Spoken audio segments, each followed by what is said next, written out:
오늘 세션 마지막 연사를 소개하겠습니다.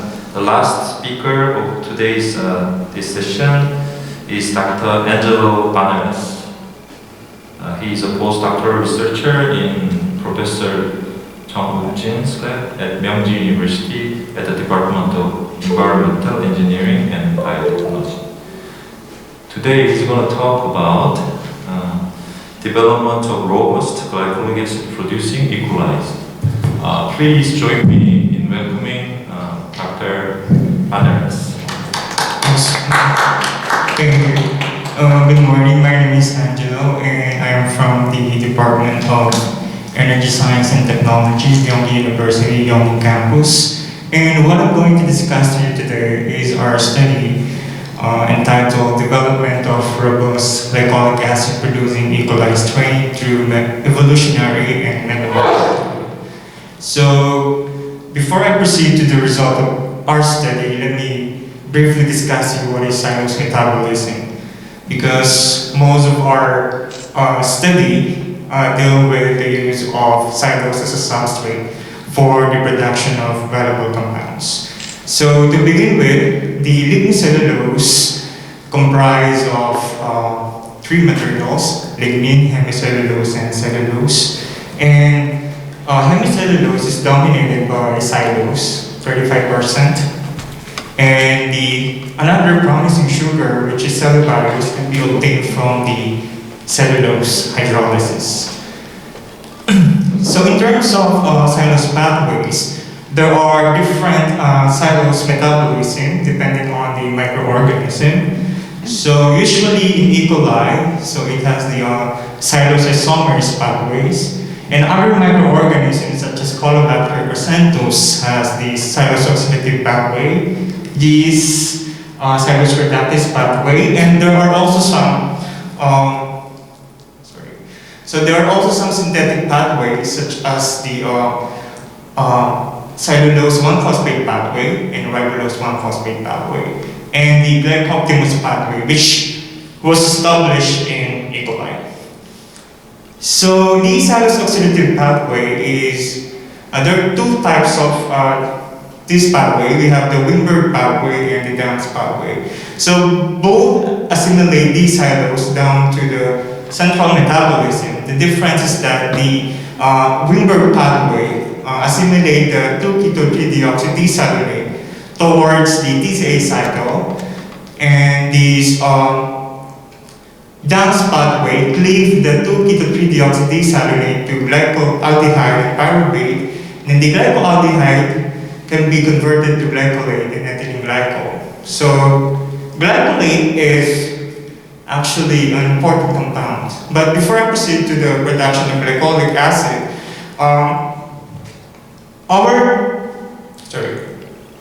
our group actually produced a lot of compounds through the Downs pathway. So in 2013, we discovered that the E. coli has Downs pathway because when we put desalonic acid, the E. coli able to grow. And we found that this YAG-F and YGHG is the silyl dehydrogenase, and the YAG-E and YGHH can actually assimilate the 2-keto-3-deoxy down to the central metabolism. So the advantages of Downs pathway is that it requires fewer enzymatic steps as compared to the native pathway, and it bypasses the classical pentose phosphate pathway and has low ATP expenditure, and it's thermodynamically favorable. And these advantages is that the accumulation of cyanuric acid, low pH, redox imbalance, and low growth rate, and another is the carbon catabolite repression. So in our study, we actually avert or overcome the carbon catabolite repression by using cellulose instead of glucose. So we all know that glucose actually hinder the utilization of xylose. So what we did is that we used cellulose as an alternative for glucose by just overexpression of CEF94A. So our study is quite simple. We just overexpress the CEF94A, and then we were able to metabolize. So the E. coli was able to metabolize CEF94A and then able to grow. So what we did is we want to use the cellulobiose for the production of the glycolic acid here through the glyoxylation pathway. And then we want to combine it with the D-xylose so that both sugars can be a source of this glycolic acid. So glycolic acid has versatile application. It could be a skin healing agent, household cleanser, food additives, etc., etc.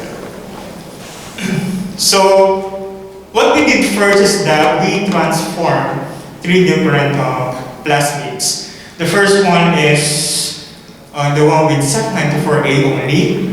The one is with LAC-Y. LAC-Y is lactose permease. So we believe that in a previous study also, it stated there that the cellulobiose can be consumed by E. coli, the lactose permease. And then we also have another plasmid in which there's a combination of SEC94A and LAC-Y. So as you can see in the graph here, so we have different kinds of media. We have the LB and the MMN media. So as you can see here that the cellulobiose was consumed, okay, here in the MMN media using this CLGA1, this one, and CLGA3. So we found out that there's no longer need for the LAC-Y to be expressed. I think the native expression of LAC-Y in E. coli is enough for the E. coli to consume the cellulobiose. So we further engineered the CLGA1. So we wanted to produce glycolic acid from the cellulobiose. So to do that, we have to activate the glyoxylation pathway. So to do that, we have to transform the plasmid with a WAC. We call it WAC cassette because it comprises of these 3 genes here, as I showed in the previous pathway. We have ACAA, ACAA, YCDW. And as you can see here, with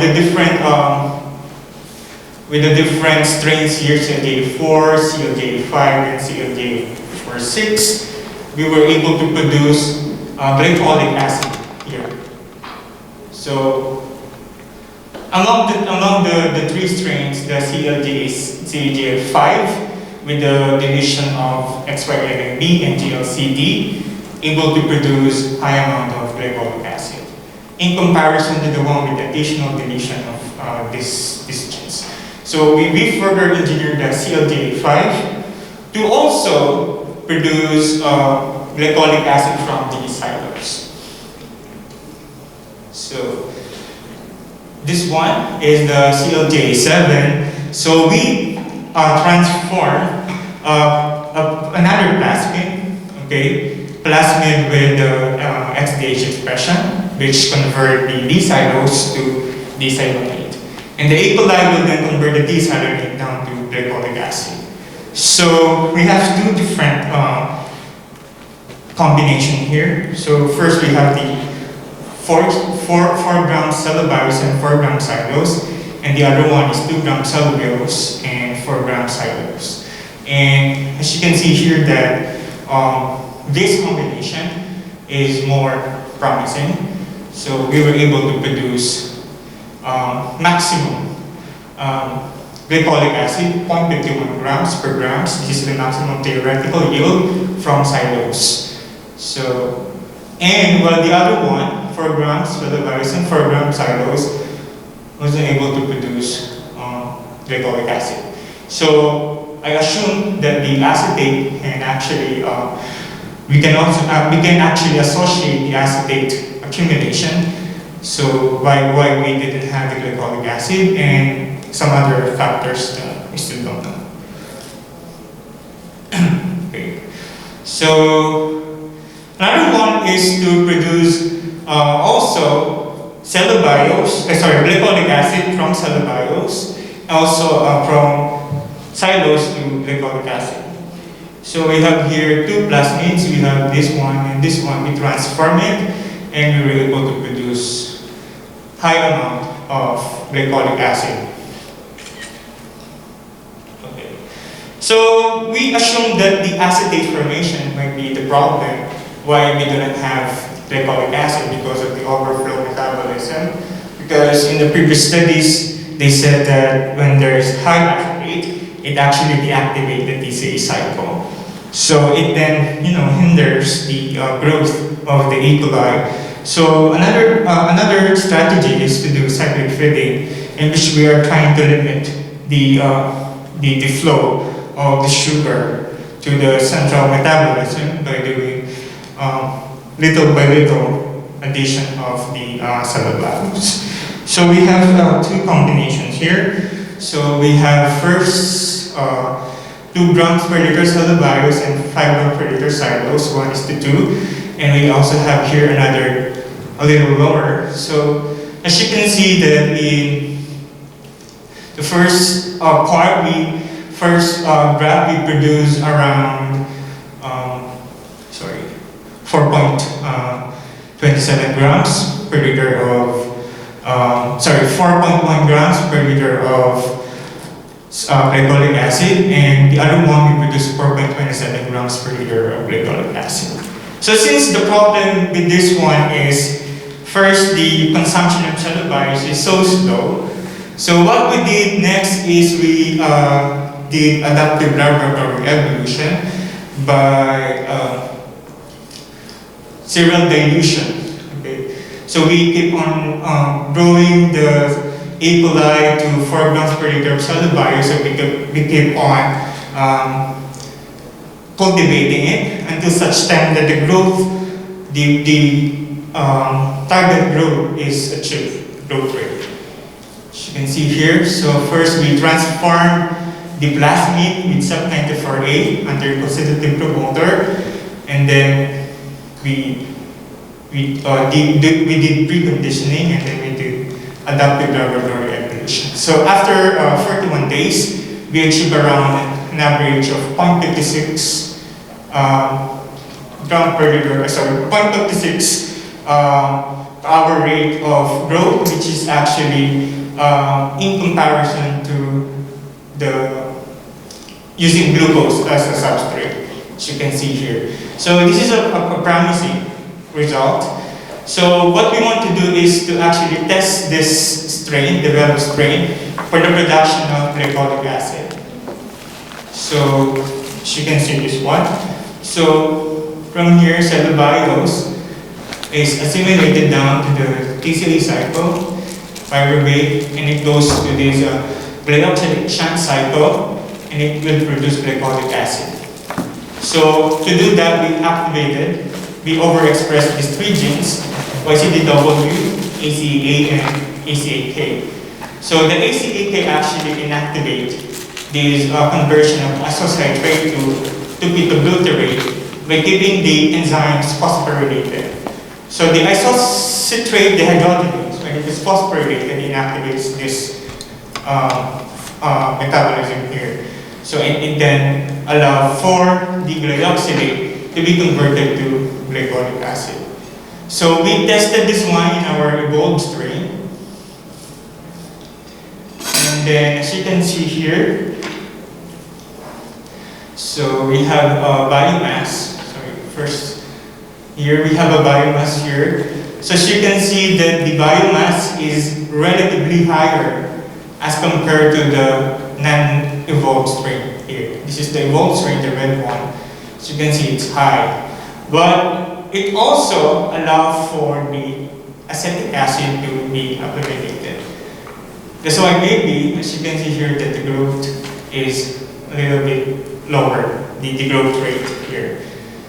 And also, as you can see, the cellulose was consumed after 48 hours here, and its consumption rate was lowered when the acetate increased. So there's another problem here, is the acetate accumulation. Nevertheless, we were able to produce high amount of glycolic acid, which is 0.73 gram per liter of glycolic acid, as compared to the non-evolved strain. So for the non-evolved strain, we only produce 0.43 grams per liter. So though this glycolic acid is relatively low, the concentration, it gives us a promising, what do you call this one? A promising strategy to increase the production of glycolic acid.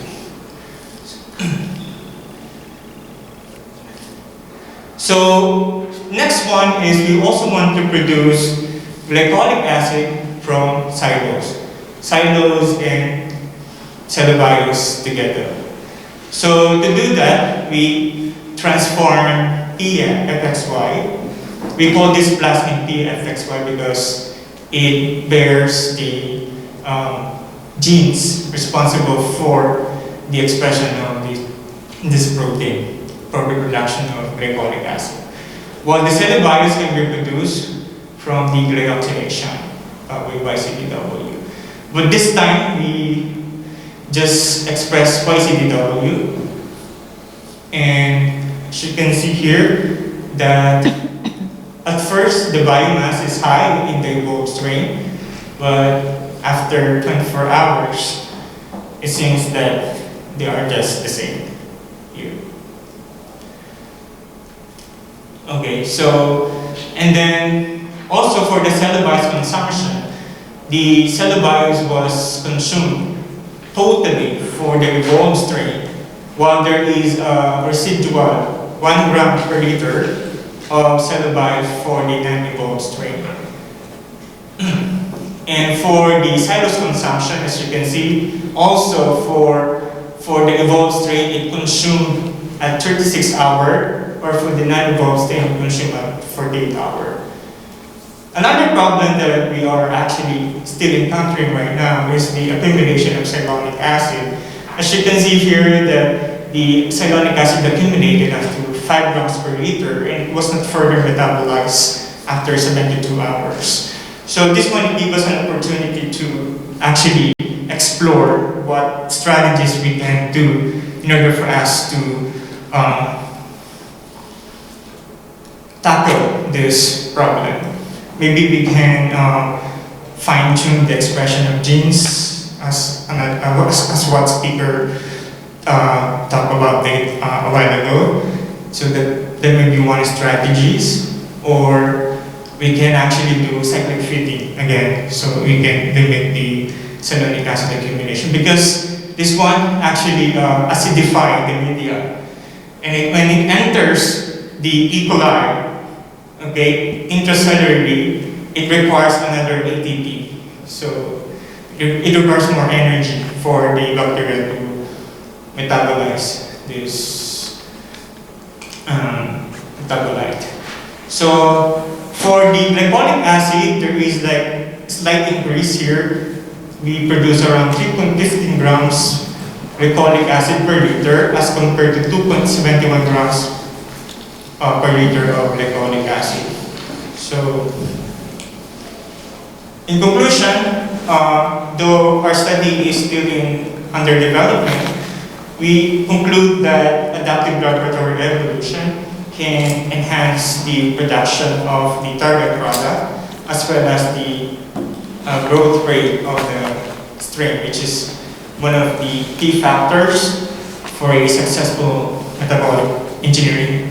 And also, we produce the maximum theoretical yield of 0.51 grams of xylose, which is, today this is the highest.